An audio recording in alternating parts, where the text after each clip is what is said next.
tayo makisalo sa lamesa ng Diyos.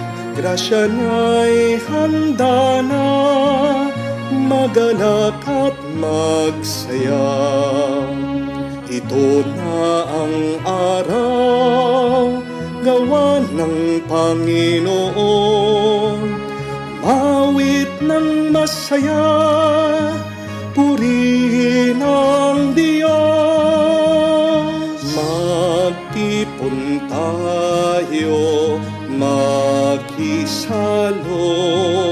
sa lamesa ng Diyos. Grasya niya'y handa na, magalak at magsaya. Lamesa ng Diyos, magalak at masaya. Sa ngalan ng Ama, ng Anak, at ng Espiritu Santo. Amen. Sumainyo ang Panginoon. At sumaiyo rin. Mga kapatid, napakaganda ng ating buhay. Pero bakit ba napakapangit ng tingin mo dito? Marahil dahil madumi ang puso mo. O marahil din dahil hindi ang banal na Espiritu ang gumagabay sa iyo. Aminin natin dahil sa ating mga pagkakasala, napupuno ang ating isip, puso at kalooban sa masamang espiritu. Naway si Jesus ang maghari sa atin para makita natin ang kabutihan at kagandahan ng ating buhay. Ay magpasalamat dahil sa gitna ng ating mga pagkukulang, hindi nagkukulang ang grasya at bendisyon ng Diyos para sa atin. Sa mga napakaraming beses na kung saan di pa rin tayo nagbago at nanatiling madumi ang ating mga puso, hilingin natin muli ang awa at pagpapatawad ng Diyos para makita tayong karapat-dapat minsan pa makatanggap sa mga banal na grasya. Inaamin ko Sa makapangyarihang Diyos at sa inyo, mga kapatid, na lubha akong nagkasala sa isip, sa salita, sa gawa at sa aking pagkukulang. Kaya isinasamo ko sa mahal na Birhen Maria, sa lahat ng mga anghel at mga banal, at sa inyo, mga kapatid, na ako'y ipanalangin sa Panginoong ating Diyos. kaawaan tayo na makapangyarihang Diyos, patawarin tayo sa ating mga kasalanan, patnubayan tayo sa buhay na walang hanggan. Amen. Panginoon, kaawaan mo kami. Panginoon, kaawaan mo kami. Kristo, kaawaan mo kami. Kristo, kaawaan mo kami. Panginoon, kaawaan mo kami. Panginoon, kaawaan mo kami. Manalangin tayo. Ama naming makapangyarihan, ang iyong dakilang pagkamawain ay nangingibabaw sa aming ginagawang kabutihan at idinadaing ng mga kahilingan. Ang kagandang loob mo sa amin ay gawin mong mag-umapaw upang ang kasalanang pinangangambang ihingi ng kapatawaran ng budhi naming takot na ikaw ay lapitan, ay iyong patawarin ng lubusan. At ang pinag-aalangan naming hilingin sa pagdarasal ay iyong pagbigyan aming makamtan. Sa pamagitan ni Jesucristo kasama ng Espiritu Santo, magpa sa walang hanggan. Amen.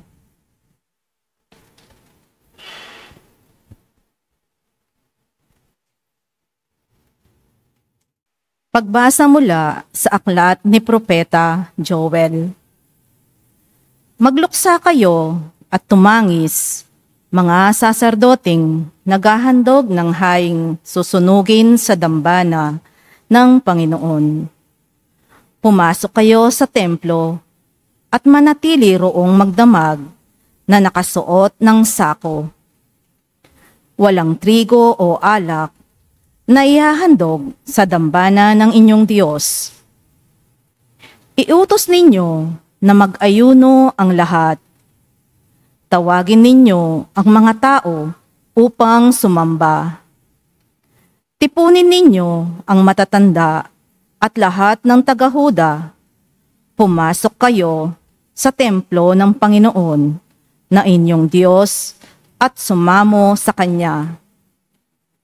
Malapit na ang araw ng Panginoon at magaganap na ang pagkawasak na likha ng Kanyang kamay.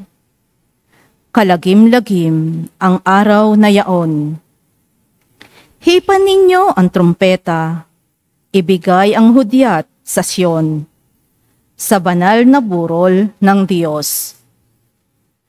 Manginig ang lahat ng nananahan sa Huda.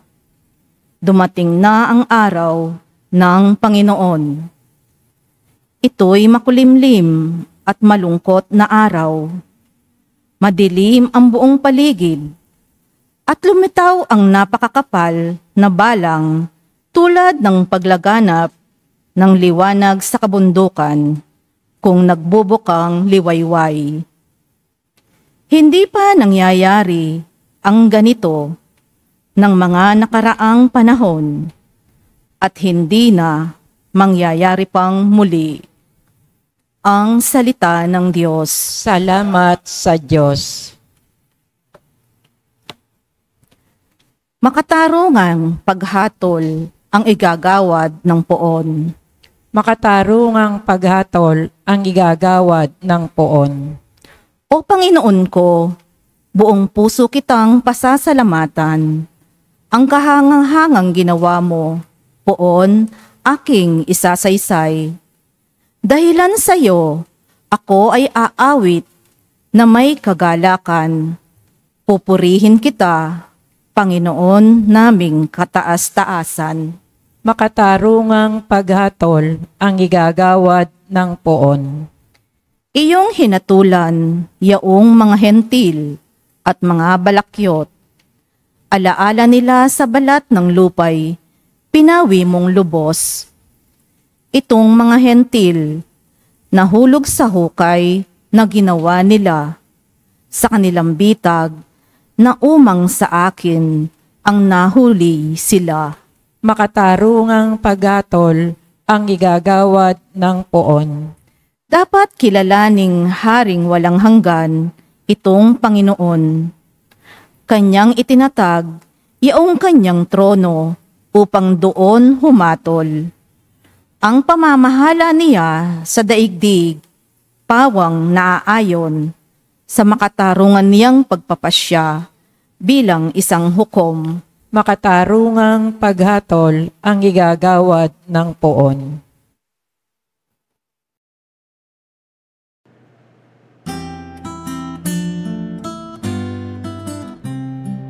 Alleluia, alleluia, alleluia, alleluia, alleluia, alleluia, alleluia,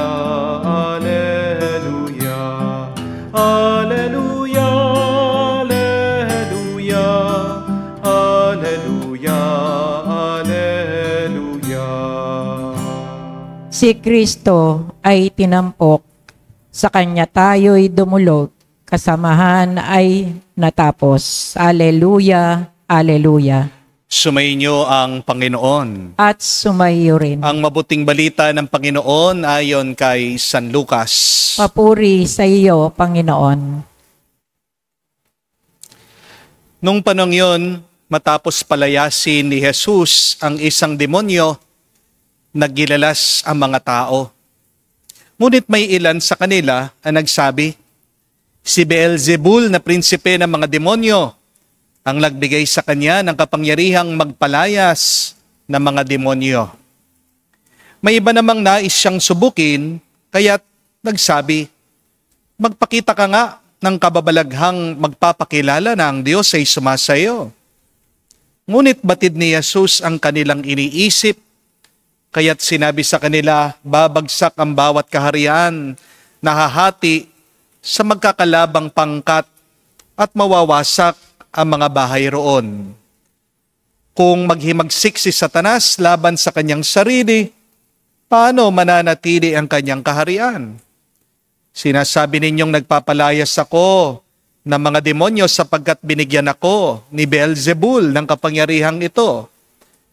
Kung ako'y nagpapalayas sa mga demonyo sa pamagitan ni Beelzebul, sino naman ang nagbigay ng kapangyarihan sa inyong mga tagasunod na makagawa ng gayon?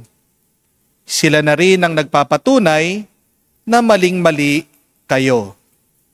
Ngayon, kung ako'y nagpapalayas sa mga demonyo sa pamagitan ng kapangyarihan ng Diyos, nangangahulugang dumating na sa inyo ang paghahari ng Diyos.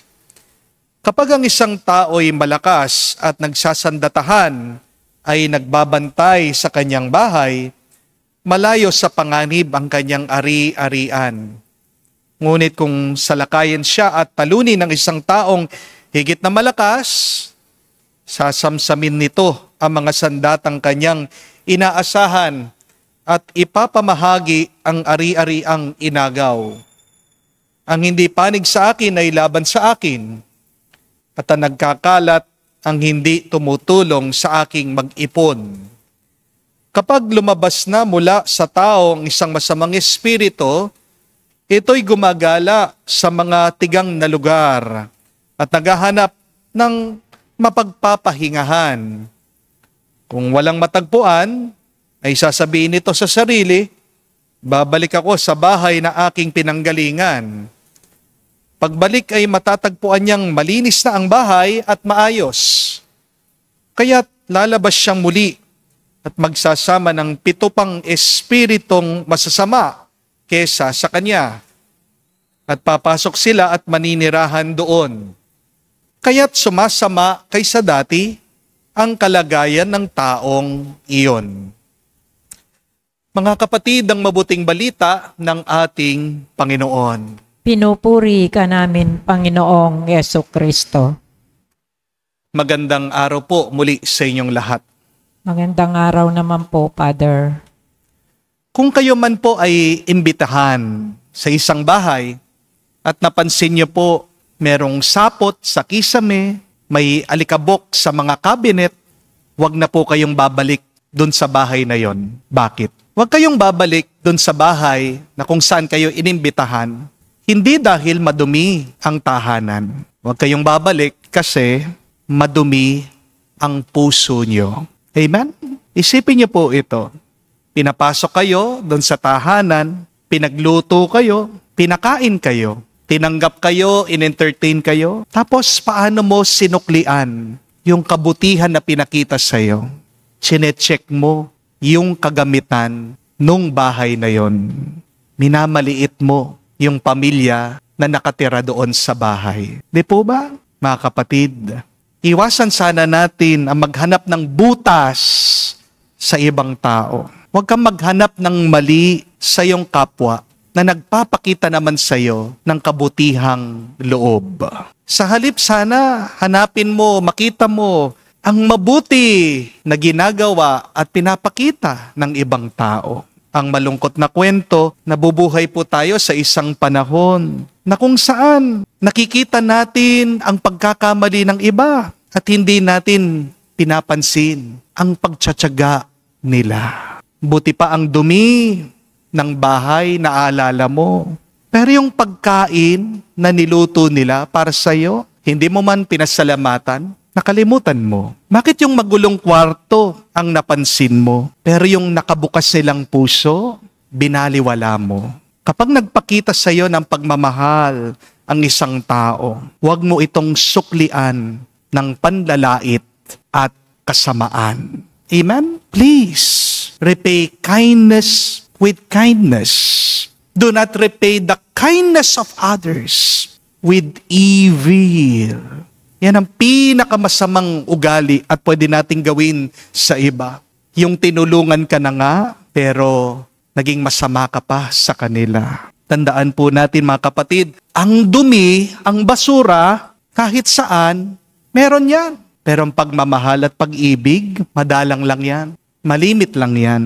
Ang kabutihan sana ang dapat nating palaging hanapin. Amen? Kamukha po sa ating nabasang ebanghelyo, ang Panginoong Hesukristo, siya na nga nagpalabas ng demonyo. Si Jesus na nga ang nagpakita ng pag-ibig, pagmamahal, ng pagtulong. Pero ano pa nakita nitong mga tao? Sabi nila, siya daw ay nagpapalabas ng masamang espiritu, galing daw ang kapangyarihan niya sa demonyo.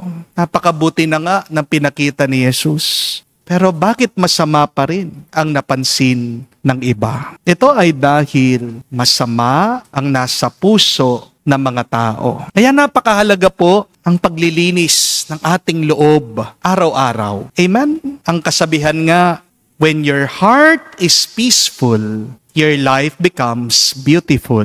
I will repeat that. When your heart is peaceful, your life becomes beautiful. Paano mo gagawing payapa ang iyong puso para ang iyong buhay ay gumanda? Linisin mo yan. Amen? A clean heart is a peaceful heart. And a peaceful heart sees the beauty in life. Ngayong araw po, pinapaalalahanan tayo ng Diyos. Ang paglilinis ay hindi pwedeng minsan lang. Hindi po ba? Pwede na ba na minsan mo lang linisin yung plato? Hindi. Bawat ginagamit mo ito, kailangan linisin mo. Ilang beses po kayong naliligo sa isang linggo? Pwede na ba yung minsan lang? Mangangamoy ka. Kahit naman po sa paglilinis sa bahay, kailangan palagian. Hindi pwedeng minsan lang sa isang taon. Hindi po ba? Kasi kung iiwan mong bakante ang iyong puso, pwedeng mas marami pang dumi ang pumasok at bumalik dyan. Kaya nga po, dalawa ang paalaala sa atin ng Panginoon para maging mas malinis ang ating mga loob. First, remember there is danger in empty spaces. Sabi nga ni Jesus, kapag napalayas ang masamang espiritu at walang pumalit dito, babalik daw ito magsasama ng ibang mas malakas, mas malala, mas masamang espiritu. Mga kapatid, hindi pwedeng neutral ang ating buhay. Kung hindi mo pinupuno ang iyong puso sa Diyos, mapupuno yan ng takot, ng bisyo, at ng kasalanan. Kung nga, pag iniwan mo ang isang bakanting lote, titirhan yan ng mga informal settlers. Di po ba? Ganon din sa ating puso. Kung nga ang lupa iniwan mo, tutubo dyan. Maligaw na halaman. Ganyan din sa ating puso. Kaya kailangan po araw-araw ang ating pagdarasa. When we pray, we do not only get what we want, but prayer allows your heart to be transformed by God. Mahirap po ang iwan ng bisyo, lalong-lalo na kung walang kapalit ito. Pansin nyo yung mga adik sa paninigarilyo. Nagkakaroon po ng diabetes. Bakit? Kasi kapag inalis nila yung paninigarilyo, pinapalitan ng pagkain ng candy. Dahil puro matamis, puro candy. Ayun, hindi nga nagka-cancer, nagkaroon naman ng sakit. Tumaas ang sugar, nagkaroon ng diabetes. Kailangan meron tayong ipalit kung meron tayong aalisin sa ating buhay. At dapat nating ipalit yung mas mabuti kesa sa dati. Kung meron pong isang ugali na dapat nating palitan naman sa ating mga sarili, ito yung ugali na palagi nating sinasabing, pwede na, di po ba? We should desire and demand only the best. Dahil kapatid, kahit na ikaw ay mahirap, demand the best. Naisin mo yung pinakamaganda, pinakamabuti. Ganyan ang tukso ng demonyo. Sinasanay ka doon sa masarap, pero hindi naman yan yung pinakamabuti na pwedeng magpabusog sa iyo. Hindi magiging madumi ang ating isip at puso kung puno lang ito ng kabutihan ng presensya ng Diyos. Amen? So mag-ingat ka kapag walang laman ang iyong puso at kapag hindi mo ito pinupuno sa kabutihan at grasya ng Diyos. But second and lastly, Christ must reign in our hearts.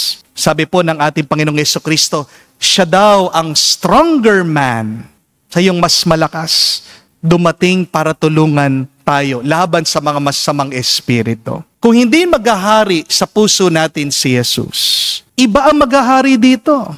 Kung wala ang Diyos sa iyong puso, magkakaroon ka ng pagnanais sa pera o kaya sa kapangyarihan. Kala mo, yan ang magbibigay sa iyo ng tunay na tuwa at saya. Kaya nga po sabi ni San Pablo, I can do everything with Christ who lives with me.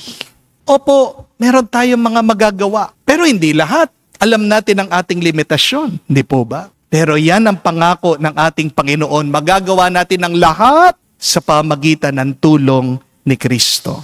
Kaya marami ang nabibigo dahil sa tukso. Kasi inaasa lang ang lahat sa sariling disiplina. Ano po ang sabi ng mga ibang adik? Kaya ko naman tumigil kung gugustuhin ko lang. Pero kasinungalingan po yan. Di totoo yan. Aminin natin, kahit na gusto na nating magbago, hindi natin napapagbago ang ating mga sarili. Only God, through His power, can change you. You can never change your evil heart. Opo, mahalaga ang disiplina. Pero kung wala ang grasya ng Diyos, hindi tayo magtatagumpay. Magpapatuloy ang masama nating ugali.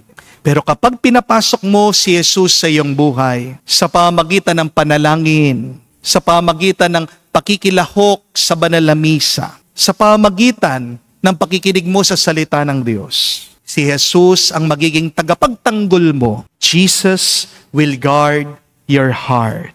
Kaya mga kapatid, huwag nating hayaan na maging walang laman ang ating mga loob. Punuin natin ang ating puso sa pamagitan ng presensya ng Diyos. Hayaan natin si Jesus ang maghari sa ating buhay. Hari nawa, sa pamagitan ng pagkakaroon ng malinis na loob, makita mo ang kabutihan ng iba at maranasan mo ang buhay na ito ay tunay na maganda. Amen. Tumayo po tayo, alay po natin sa Diyos ang ating mga dasal at panalangin. Nagtitipon kay Kristong lumulupig sa lahat ng kasamaan. Lumapit tayo sa Ama na may pananalig. Dala ang ating dinadalangin mithiin. Ating sabihin, Panginoon, dinggin mo kami. Panginoon, dinggin mo kami. Ang simbahan naway papanibago at mabigay ng tapat sa pagsaksi sa mga tamang pinanghahalagahan sa buhay upang makatulong na ibangon ang nalugmok na sandaigdigan. Manalangin tayo sa Panginoon. Panginoon, dinggin mo kami. Ang mga Kristiyanong sumasampalataya naway magkaroon ng tamang tapang na magsalita ng hayagan sa ngalan ni Kristo. Manalangin tayo sa Panginoon. Panginoon, dinggin mo kami. Buong puso nawa nating suportahan ang pagsulong ng katotohanan at labanan ng hindi hayagang iluwensya ng kasamahan. Manalangin tayo sa Panginoon. Panginoon, dinggin mo kami. Sa katahimikan po ng ating puso, banggitin natin sa Diyos ang ating mga personal na pangangailangan. Makapangyarihang Ama, habang tinataas namin ang aming mga panalangin, pinapasalamatan ka namin sa iyong anak na lumupig sa kasalanan at kamatayan. Siyang nabubuhay at naghahari magpa kailanman. Amen.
Manalangin kayo mga kapatid, para ang ating mga paghahain ay kalugdan ng Diyos, Amang makapangyarihan.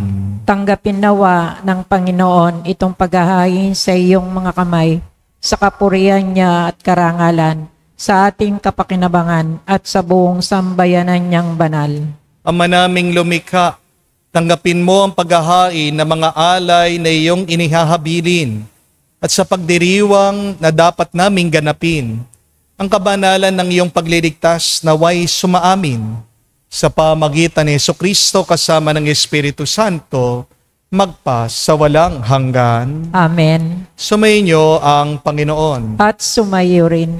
Itaas sa Diyos inyong mga puso at diwa. Itinaas na namin sa Panginoon. Pasalamatan natin ang Panginoong ating Diyos. Marapat na siya ay pasalamatan. Ama namin makapangyarihan, tunay nga marapat ikaw ang aming pasalamatan. Ikaw ang lumikha sa tanan. Ikaw ang nagtakdang magkaroon ng gabi at araw. Gayon din ang tag-init at tag-ulan. Ikaw ang humuhubog sa tao bilang iyong kawangis, na mapagkakatiwala ang mga siwa sa daigdig.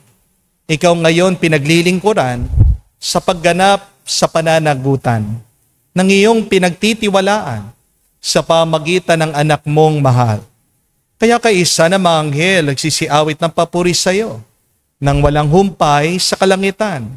Kami nagbubunyi sa iyong kadakilaan.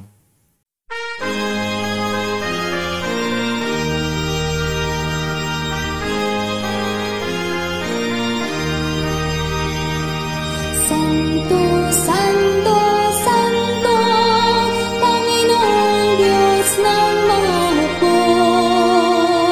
Napupuno ang langit at lupa ng kadakilaan mo. Hosana sa kaitasan, pinagpalang na Panginoon sa ngalan ng Panginoon. Hosana sa kaitasan, Hosana sa kaitasan. Ama naming banal, ikaw ang bukal ng tanang kabanalan, kaya't sa pamagitan ng iyong Espiritu, gawin mong banal ang mga kaloob na ito, upang para sa amin, maging katawan at dugo ng aming Panginoong Heso Kristo. Bago niya pinagtiis ang kusang loob na maging handog, hinawakan niyang tinapay, pinasalamatan kanya. Pinaghati-hati niya iyon. Inabot sa kanya malagad at sinabi, tanggapin ninyong lahat ito at kanin. Ito ang aking katawan na ihahandog para sa inyo.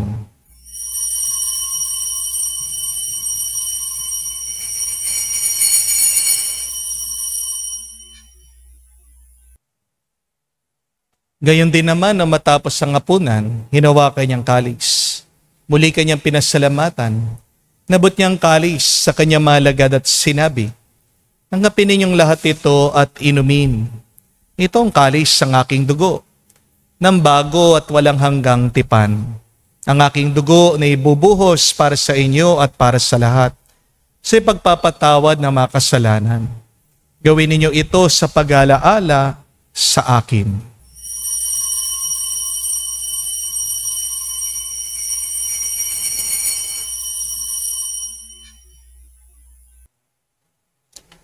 Ang misteryo ng pananampalataya.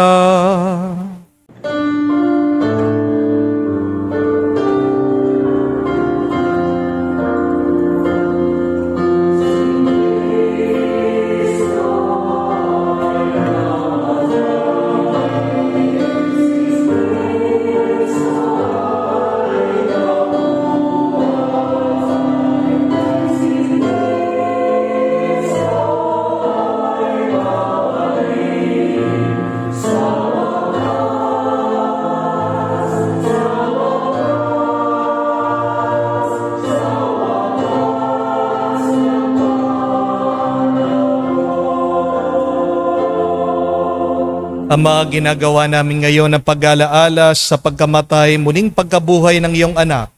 Kaya tinialay namin sa iyo ang tinapay na nagbibigay buhay at ang kalis na nagkakalob ng kaligtasan. Kami nagpapasalamat dahil kami yung minarapat na tumayo sa harap mo para maglingkod sa iyo. Sinasamo namin kami magsalo-salo sa katawan at tugon ni Kristo ay mabuklod sa pagkakaisa sa pamagitan ng Espiritu Santo. Ama, lingapin mong iyong simbahan, laganap sa buong daigdig. Puspusin mo kami sa pag-ibig. Kaisa ni Leon ang aming Santo Papa, si Florentino aming Arsobispot ng Tanang Kaparian. Alalahanin mo rin ang aming mga kapatid na nahimlay. May pag-asang sila'y muling mabubuhay. Gayon din naman lahat ng mga pumanaw. Kawan mo't sila't patuloyin sa iyong kaliwanagan. Kawan mo't pagindapatin kaming lahat makasalo sa iyong buhay na walang wakas. Kaisa na mahal na Birhen Maria, Ina ng Diyos. Kaisa ni San Jose, ang kanyang maluwalhating esposo.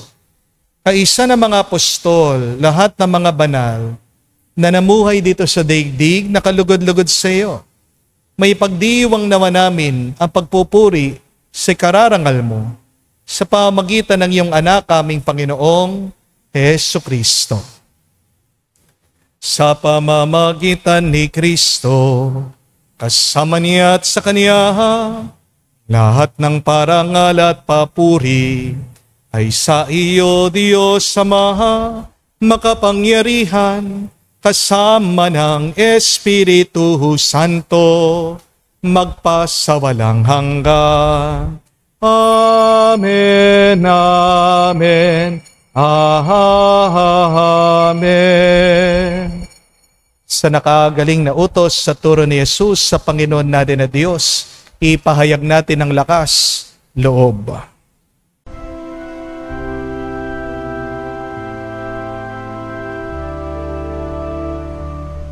Ama namin, sumasalangit ka, sambahin ang ngalan mo.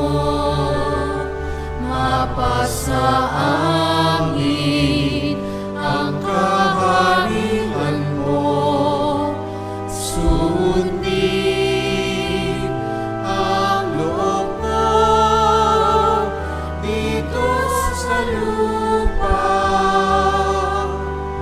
para lang sa langit. Bigyan mo kami ngayon ng aming kakanin sa araw-araw. At patawarin mo kami sa aming mga sala para ng pagpapatawad namin sa nagkakasala sa amin. At huwag mo kaming ipahintulot sa tukso, at iadya mo kami sa lahat ng masama. Hinihiling namin kami adya sa lahat na masama, pagkalooban ng kapayapaan araw-araw, ligtas sa kasalanan, ilayo sa lahat ng kapahamakan, samantalang aming pinanabikan ang dakilang araw ng pagpapahayag ng tagapagligtas naming si Hesu Kristo. Sapagkat iyo ang kaharian at ang kapangyarihan at ang kapurihan magpakailanman. Amen. Panginoong Hesu Kristo, sinabi mo sa iyong mga apostol, kapayapaan ang iniiwan ko sa inyo, ang aking kapayapaan binibigay ko sa inyo. Tungayan mo ang aming pananampalataya at huwag ang aming pagkakasala. Pagkalooban mo kami ng kapayapaan at pagkakaisa ayon sa iyong kalooban, kasama ng Espiritu Santo, magpa sa walang hanggan. Amen. Kapayapaan ng Panginoon ay laging sumainyo. At sumayo rin. Magbigayan po tayo ng kapayapaan sa bawat isa. Peace with you po. Kapayapaan po sa inyong lahat.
Mga kapatid, naririto ang ating Panginoong Jesucristo, ang Kordero ng Diyos. Siya nag-aalis sa mga kasalanan ng sanlibutan. Mapalad tayong lumalapit sa piging ng Kordero. Panginoon, hindi ako karapat-dapat na magpatuloy sa iyo, ngunit sa isang salita mo lamang ay gagaling na ako.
Manalangin tayo.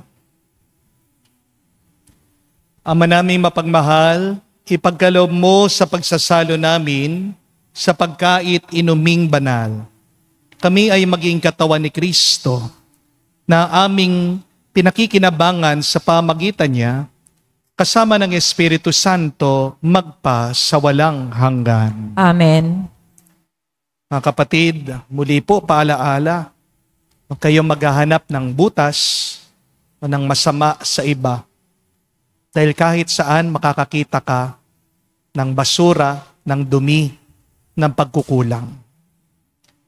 But it is very rare to find here on earth, in our life, goodness, kindness, and love. Sana masanapin mo, bigyan mo ng pansin at tuon yung kabutihan, pagtsatsaga, pagsasakripisyo, pagmamahal, pag-ibig na pinapakita o pinapamalas ng ibang tao. Do not repay the kindness of other people with evil. Naging mabait sila sa'yo, pagkatapos lalaitin mo pa sila. Hindi tama yan. Hindi yan kinatutuwa ng Diyos. Pero bakit ba mayroong mga taong ganyan sa ating buhay? Dahil marumi ang kanilang mga puso. Pagpasensyahan mo na sila.